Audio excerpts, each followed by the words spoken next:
In the icy, unforgiving waters of the Arctic, a haunting figure glides through the deep blue, a white whale, its alabaster skin marred by a grotesque wound, a cascade of clams gorging themselves upon its flesh like a feast laid out on a chilling platter. This is not a tale of beauty, it is one of nature's darker chapters, where survival can often resemble grotesque horror. Each clam clings tenaciously to the whale's skin, burrowing deeply into the soft tissues, their appetites insatiable, creating a gruesome tapestry of devastation. This macabre sight serves as a vivid reminder of nature's unrelenting cycle of life and death, a crucial yet unsettling aspect of wildlife that both fascinates and repulses us. Clam infestations of this nature, while not unheard of, showcase the harsh realities of the oceanic ecosystem. As the whale swims, it unwittingly provides not just a home, but sustenance to these crustaceous parasites. The clams joyfully latch onto vulnerable spots, tearing at the whale's blubber, while the mighty creature calmly navigates its frigid world, blissfully unaware of its own suffering. In extreme cases, the infestation can be so severe that it leads to infections, organ failures, and in some instances, death. The clam, disguised as a seemingly harmless mollusk, becomes an unwelcome guest at an unending banquet, one that the whale cannot escape. Their bodies are equipped with a strong foot adapted for burrowing, allowing them to bore into the soft skin of the whale, often introducing pathogens that can sap the whale's strength while spreading darkness through this once majestic leviathan. Yet, in this chilling saga of predator and prey, the story of the white whale and its clam infestation extends beyond the individual. It starkly mirrors the relationships humans have with nature itself. Just as this whale becomes an unwilling vessel of destruction, so too do we often find ourselves entangled in environmental dilemmas we have created. The clam becomes a metaphor where humans infiltrate and exploit. Nature pushes back, sometimes with disastrous consequences. As you reflect on this haunting image, in the sprawling plains under an endless sky, we find a creature that embodies strength and resilience, the bison, towering at an impressive 6 feet, with massive shoulders and a thick, shaggy coat.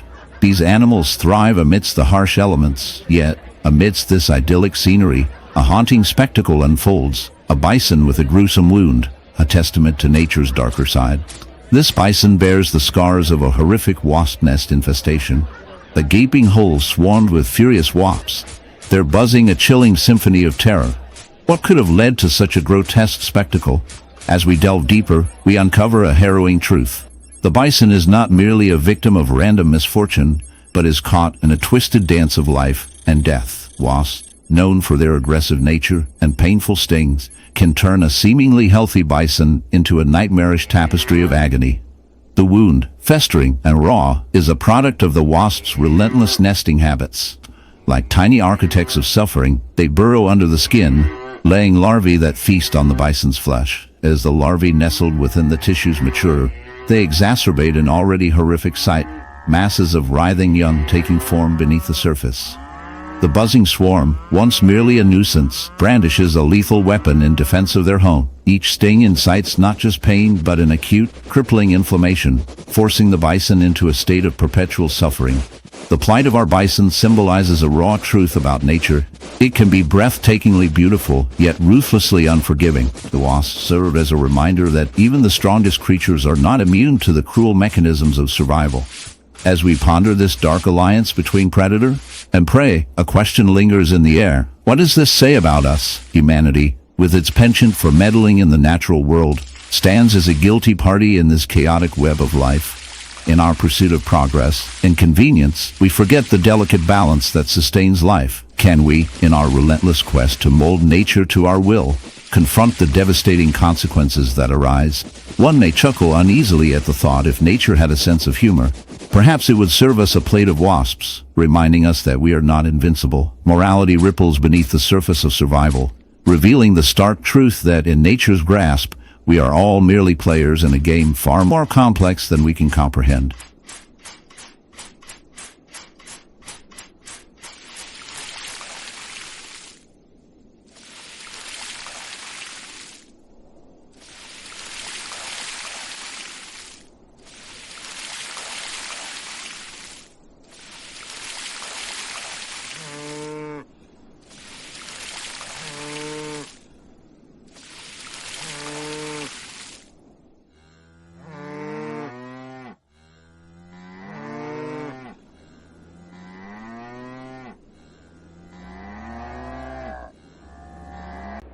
In a quiet pasture where the sun dapples through the trees and the gentle breeze sways the grass, stands a beautiful white horse, a creature often associated with grace and power.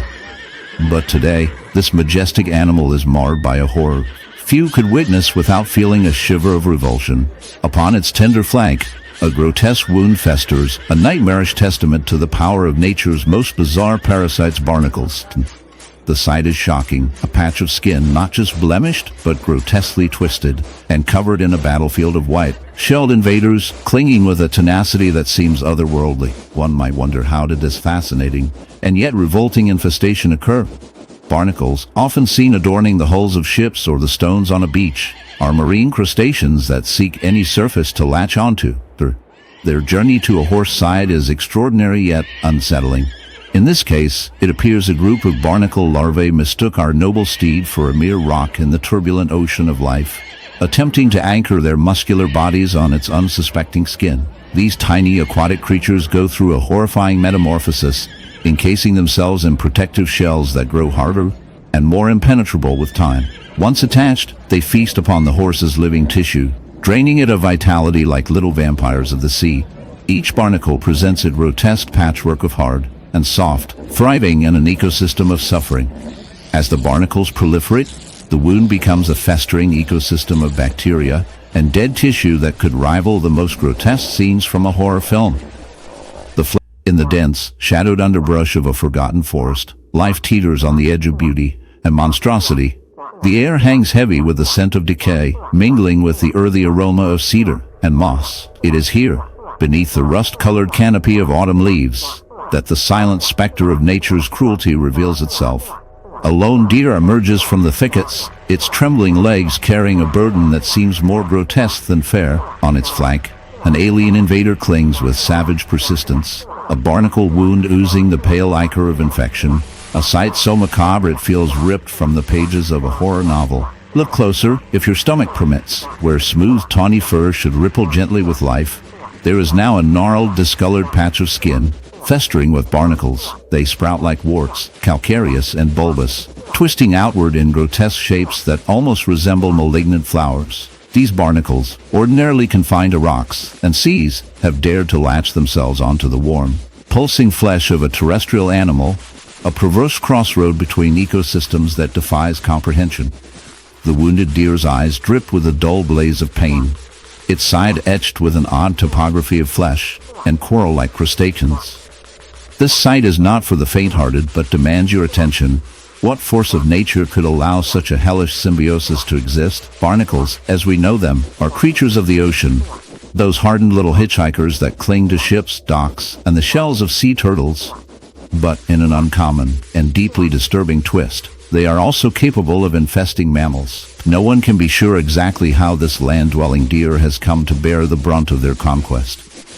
It is possible that while wading through stagnant coastal waters or estuaries, its skin was exposed to barnacle larvae, minuscule and nearly invisible to the human eye. These larvae, ambitious in their search for a permanent home. In the shadowy depths of a lush tropical forest, life thrives with a vibrancy that few get to witness. The golden sun streaming through the canopy illuminates what appears to be a playful troop of monkeys. However, amid the joyful sounds of chattering and swinging, one monkey stands out in a grim and horrifying way. That little creature is a living testament to a dark reality, one that beckons the curiosity of both biologists and the morbidly fascinated, with raw areas of flesh visible through patches of matted fur.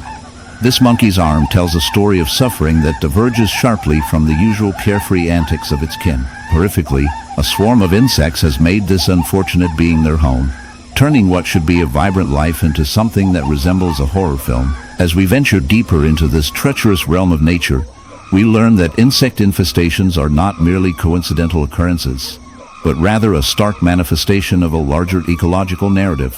The wounds on this particular monkey are a buffet for these opportunistic parasites, where flesh-eating maggots wriggle and squirm, feasting heartily in an orchestra of nature's cruel design. Each small incision is a theater of decomposition, where the living become sustenance for the thriving. The sight is one that many would recoil from, decay, disease, and despair intermingled, a grotesque ballet that highlights the darker side of evolution. The wounds on the monkey are not simply isolated incidents. They are emblematic of a larger phenomenon. Insects such as blowflies lay their eggs in open wounds, and within hours, delicate larvae emerge, burrowing into soft tissue, consuming it as they grow. A rather macabre race against time, this grotesque life cycle underscores the vicious cycle of nature, wherein life and death are intertwined in ways often overlooked in romanticized portrayals of the animal kingdom. This cycle does not discriminate. The loss of habitat due to deforestation and human encroachment forces these animals into proximity with their foes as they leave behind their natural guardians and enter a world rife with new dangers. Moreover, this infestation reflects the relentless quest for survival of nature's tiniest agents. Insects can thrive in conditions where other forms of life perish, showcasing their resilience like tiny